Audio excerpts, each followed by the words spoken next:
और हर डूबता सूरज यह सिखाता है कि जिनका उदय हुआ है उनको अस्त होना है। और हर उगता सूरज हमें यह सिखाता है कि जो अस्त हुए हैं कभी ना कभी उनका उदय जरूर होगा। अब सवाल ये उठता है कि आखिर सरकार ने ऐसे कौन से मैजिक कार्ड्स खेले, सरकार की कौन सी ऐसी योजनाएं थी, कौन सी ऐसी घोषणाएं थी, उनकी मैनिफेस्टो में ऐसा क्या लिखा हुआ था जिससे इतना बड़ा बहुमत, ये जो मैंडेट आया है, इतना बड़ा बहुमत एनडीए को प्राप्त हुआ है। 10 राज्यों में जहां सरकार ने ऐसी कोई योजना शुरू की जिसका फायदा सीधे सीधे महिलाओं को हुआ, उसमें से 9 राज्यों में सरकार की जीत हुई। नमस्कार, आदाब, केम छो। मैं सुबह में एक बार फिर आप तमाम दर्शकों का आपके अपने इस यूट्यूब चैनल सिन्हा क्लासेस पर बहुत बहुत स्वागत करता हूँ। दोस्तों, बिहार असेंबली इलेक्शन 2025 के रिजल्ट्स पिछले कुछ दिनों से न केवल न्यूज़पेपर्स की बल्कि न्यूज़ चैनल्स की भी हेडलाइंस में है। आखिर इसका कारण क्या है? इसका कारण ये है दोस्तों कि इस चुनाव के परिणाम ने न केवल रुझानों को बल्कि एग्जिट पोल को भी ध्वस्त कर दिया है। इस चुनाव का परिणाम ये रहा कि इसमें एनडीए को 2/3 से भी अधिक, लगभग 202 सीटें प्राप्त हुई हैं। इस चुनाव के परिणाम ने ये साफ कर दिया है कि अगर सब कुछ सही रहता है, एनडीए सरकार बनाती है और एक बार फिर नीतीश कुमार बिहार के मुख्यमंत्री पद की शपथ लेते हैं, तो मेरी रिसर्च ये कहती है कि ये 10वीं बार होगा जब विकास पुरुष नीतीश कुमार बिहार के मुख्यमंत्री पद की शपथ लेंगे। आपका ये जानना जरूरी है कि बिहार विधानसभा चुनाव 2 चरणों में 6 नवंबर और 11 नवंबर 2025 को हुआ था, जिसके परिणाम 14 नवंबर 2025 को आए। इस चुनाव में न केवल राज्य के मंत्रियों ने बल्कि सेंट्रल मिनिस्टर्स ने, यूनियन मिनिस्टर्स ने भी बढ़ चढ़कर हिस्सा लिया और स्टार प्रचारक की होड़ लग गई। आपको ध्यान होगा कि इसी चुनाव के प्रचार में हेलीकॉप्टर्स की भी होड़ लग गई थी।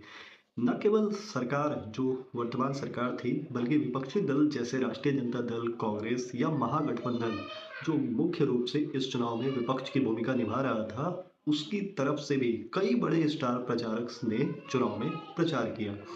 इस चुनाव में केवल यूनियन मिनिस्टर्स ही नहीं बल्कि देश के प्रधानमंत्री मोदी जी ने भी बिहार में कई बड़ी रैलियां की, जनसभाएं की। और कहा जाता है कि उन रैलियों का, उन जनसभाओं का भी बहुत बड़ा असर रहा इस पूरे चुनाव में। और उस इस परिणाम का श्रेय कहीं ना कहीं उन जनसभाओं और रैलियों को भी जाता है, क्योंकि वो जो मोदी जी का एक जादू, एक करिश्मा कहा जाता है, वो शायद अब तक बरकरार बताया जाता है। इस चुनाव के परिणाम में एक बड़ी बात यह भी है कि बिहार की सबसे बड़ी कही जाने वाली राष्ट्रीय जनता दल को बहुत मुश्किल से विपक्ष का स्थान मिल पाएगा।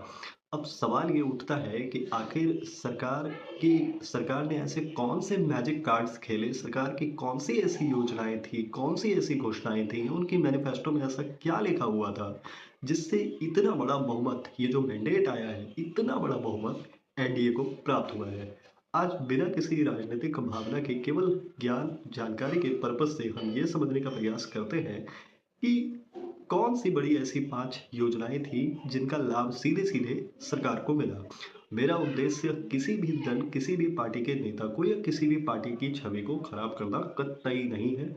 वीडियो का पर्पस केवल और केवल जानकारी फैलाना है, आपसे अपने विचार साझा करने हैं। जिन 5 बड़ी घोषणाओं की बात मैं कर रहा हूं, जिनका लाभ इस चुनाव में इन दलों को मिला है, मेरा मानना है उसमें सबसे पहली जो घोषणा है वो 10 हजरिया योजना, जिसकी घोषणा सरकार ने अगस्त माह के अंतिम सप्ताह में किया था। सबसे पहले समझिए कि ये योजना क्या थी। ये योजना थी महिला रोजगार योजना। इस योजना के तहत सरकार ने ये घोषणा किया कि बिहार की सभी महिलाओं के खाते में डीबीटी के माध्यम से 10,000 रुपए भेजे जाएंगे सीधे उनके खाते में, ताकि वो अपने लिए एक छोटा रोजगार शुरू कर सके। सरकार ने आश्वासन दिया कि अगर उनका रोजगार अच्छा चलता है तो आगे सरकार 2 लाख की आर्थिक मदद भी जरूर करेगी।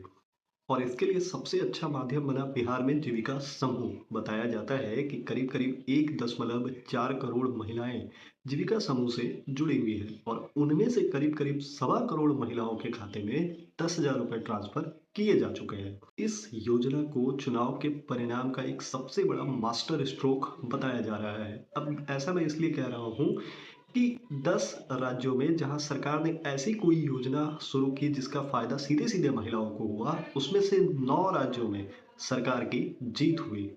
तो मेरा मानना है कि ये इस योजना ने मास्टर स्ट्रोक का काम किया इस पूरे चुनाव में और हवाओं का रुख बिल्कुल से ही बदल दिया। अब सवाल यह है कि जब नई सरकार का गठन होता है, नई सरकार बनती है, तो क्या सरकार इस योजना में आगे उतनी ही तत्परता से काम करती है, जितनी तत्परता से कि चुनाव के वक़्त काम किए गए हैं? बहरहाल, दूसरी जो एक सबसे बड़ी बात मुझे लगती है जिसका लाभ इस चुनाव में एनडीए को मिला है, वो है जुलाई महीने में बिहार सरकार ने एक डिसीज़न लिया था, एक फैसला लिया था कि 125 यूनिट बिजली जो घरेलू उपभोक्ताओं की थी, वो बिल्कुल मुफ़्त कर दी गई। अब मेरी रिसर्च कहती है कि इसका सीधा-सीधा फ़ायदा ग्रामीण क्षेत्रों के लोगों को ज़रूर पहुँचा। 125 यूनिट बिजली फ्री करने का सीधा-सीधा जो फ़ायदा है वो इंसान के पॉकेट को हुआ। और मेरा मानना है कि इसने बहुत बड़ा रोल प्ले किया इस पूरे चुनाव में, क्योंकि अब लोगों को ये विश्वास हो गया कि 125 यूनिट बिजली उन्हें पूरी तरह से फ्री मिलने वाली है। और ग्रामीण क्षेत्रों की अगर बात करें तो 125 यूनिट बिजली बहुत होती है, तो 125 यूनिट बिजली एक छोटे परिवार के लिए कहीं न कहीं इतना है कि वो इससे ज़्यादा खर्च नहीं कर पाएगी। और इसलिए मेरा मानना है कि इस योजना ने भी सीधे-सीधे सरकार को लाभ पहुँचाया है। तीसरी जो एक बड़ी बात मैं देख पा रहा हूँ जिसका लाभ सीधे-सीधे सरकार को मिला है, वो है कास्ट मिक्स जो एक पॉलिसी सरकार ने अपनाया इस पूरे चुनाव में, उसने कहीं न कहीं सरकार को लाभ पहुँचाया है। अब कास्ट मिक्स पॉलिसी मैं किस मामले में कह रहा हूँ, इसे समझने का प्रयास करिए। एनडीए चिराग पासवान को साथ लेकर आई, जीतन राम मांझी को साथ लेकर आई, कुशवाहा जी को साथ लेकर आई और इनको साथ लाने से हुआ ये कि पिछड़े वर्ग का, अत्यंत पिछड़े वर्ग का, दलित वर्ग का, इन सब का समर्थन कहीं न कहीं सरकार को मिला। और इस कास्ट मिक्स पॉलिसी का ध्यान उन्होंने सीटों का बँटवारा करते वक़्त भी रखा। सीटों का बँटवारा करते वक़्त उन्होंने सवर्णों का भी ध्यान रखा, पिछड़े वर्ग से आए कैंडिडेट्स का भी ध्यान रखा, अत्यंत पिछड़े वर्ग से आए कैंडिडेट्स का भी ध्यान रखा। इसलिए जब आप एनडीए के सीट बँटवारे को देखेंगे तो आप उसमें पाएँगे कि सभी वर्गों के कैंडिडेट आपको दिखेंगे और ये जो सभी वर्गों को साथ लेकर चलने की और सभी वर्गों को प्रतिनिधित्व देने की जो भावना एक बीजेपी या एनडीए ने दिखाई, इसका पूरा-पूरा लाभ चुनाव में उन्हें मिला। एक और बड़ा कारण जो एनडीए की जीत का मैं मानता हूँ, वो है अर्ली और डिसिप्लिन्ड तरीके से सीटों का बँटवारा।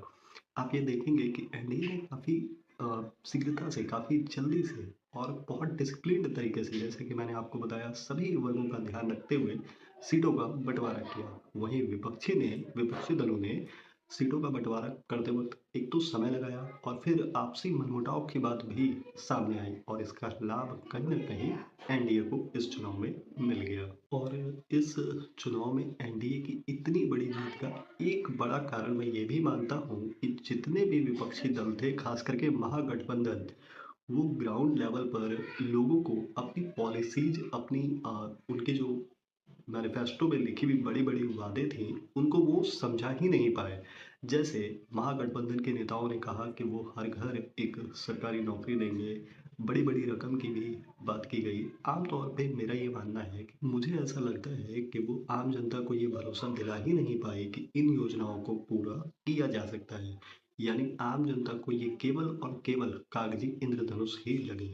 कुछ बड़े नेता एनडीए की इतनी बड़ी जीत पर भी सवाल उठा रहे हैं। वो कह रहे हैं कि दाल में कुछ काला ज़रूर है। लेकिन ग्राउंड लेवल की सच्चाई ये है कि एनडीए ने बहुत बड़ा बहुमत हासिल कर लिया है इस चुनाव में और बहुत जल्द अगर सब कुछ ठीक रहता है तो वो सरकार बनाएगी।